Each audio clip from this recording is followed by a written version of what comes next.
In this section of this video, we are going to talk about Teams calendar.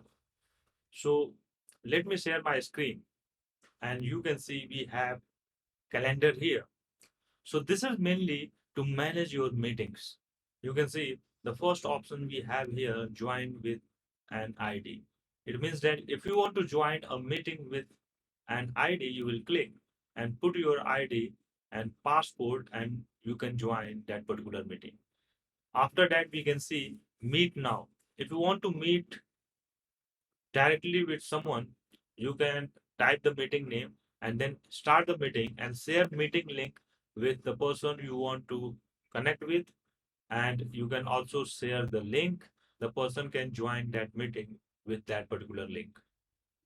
Then you can also create meetings from here for future. This is you just want to connect with someone or with a group. You can create a meeting, share the link with that person using email address or directly in a group. They can join that meeting, but you want that, no, I want to do meeting tomorrow or next week or next month. You can create meeting from here. So you can see schedule meeting.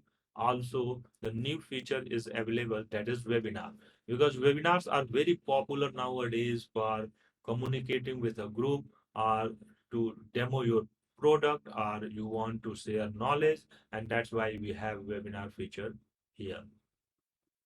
Also, whatever meetings you created, you can see here, like I have mostly my meetings from 5 p.m. to 7 p.m. So you can see I have many meetings here and some are canceled and some are like for technical meeting, for review. So you can see this time is quite busy and I also have some meetings uh, I had before. So that is what you can see in your calendar. If you want to see by month, you can see by week, and let me select here.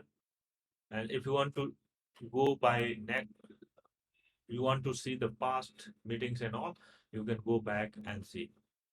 So these are the features available in calendar. Basically, you can go in calendar mode and see that whenever you are busy and whenever you are free. So that's the basic use of calendar in Microsoft Teams. So you know that in which time you are free, you can take appointments and which time you are busy.